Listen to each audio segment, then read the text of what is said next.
Hey everyone, welcome back. In this tutorial, we're going to explore accessible CSS motion design. I'll show you how to create smooth and engaging animations, like buttons with hover effects, bounce, pulse, rotate, and glow, plus a scrolling text ticker, all while keeping accessibility in mind. Let's jump right in.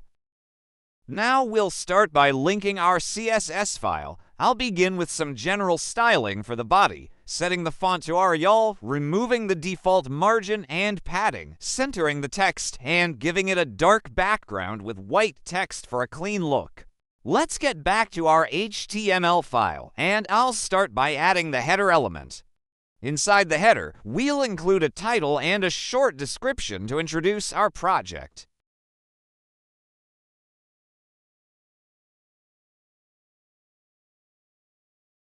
Now let's go back to our CSS and style this header.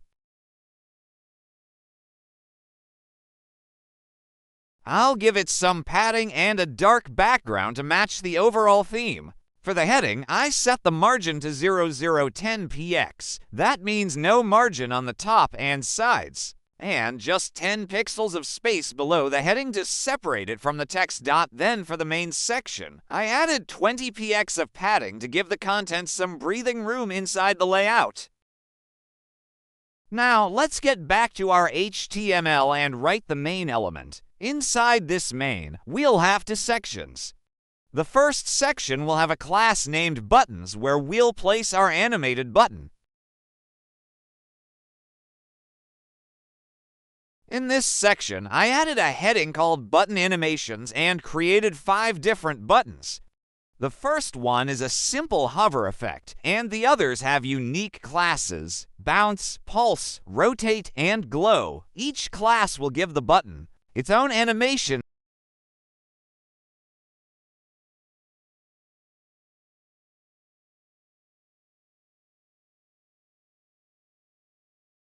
Let's go to our CSS and style these buttons so we can see the differences between them. For the button styling, I gave it some padding of 10 pixels top and bottom and 20 pixels left and right with a margin of 10 pixels to create space between buttons.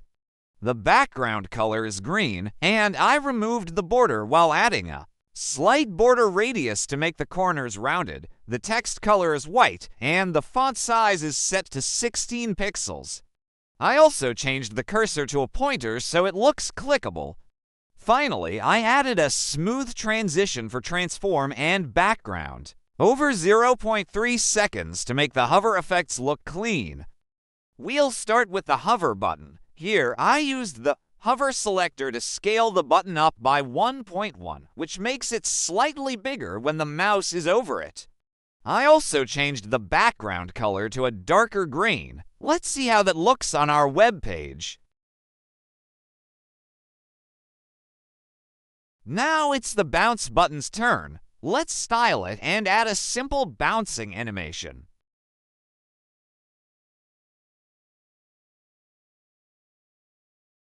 For the bounce button, I added an animation on hover.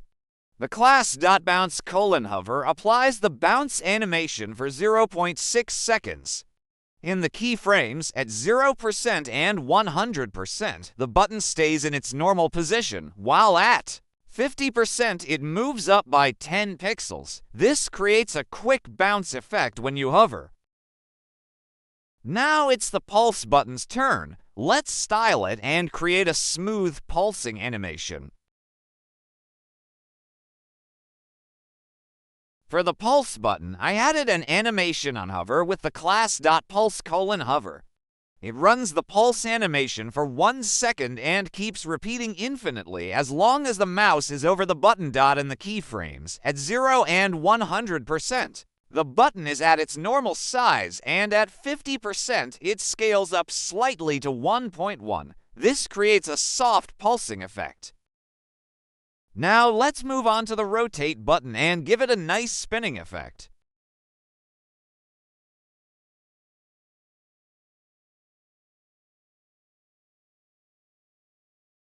For the rotate button, I used the hover state to apply to transforms at the same time. It rotates by 10 degrees and also scales up slightly to 1.1. I also changed the background color to a bright orange. This gives the button a fun rotating effect when you hover. Finally, let's move on to the glow button and add a glowing effect using shadows.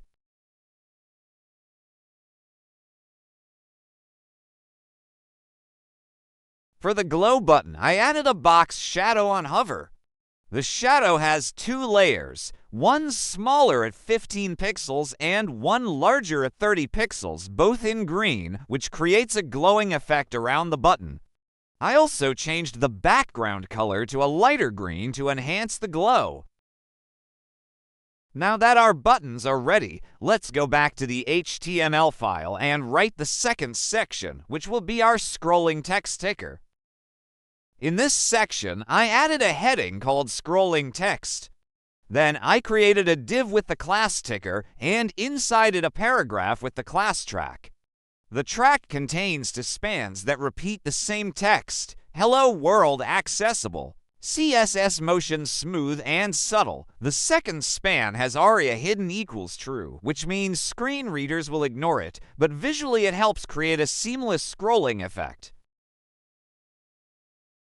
At the end, I'll also add a class for this section called Ticker Demo so we can target it in CSS. Now, let's move to our CSS file and style this section.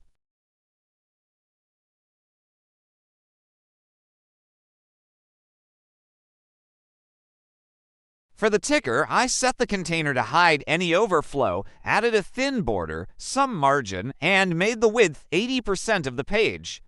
The background is solid black, so the text stands out.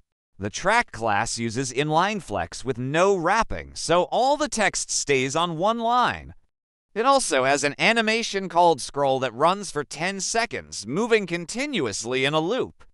Each span inside the track has some right padding to create spacing between the repeated text. In the keyframes, the text starts at position 0 and moves left by 50%, which makes it scroll smoothly across the screen. Finally, I included an accessibility rule. If the user prefers reduced motion, all animations and transitions are disabled and the track stays static. This ensures our design is user-friendly for everyone.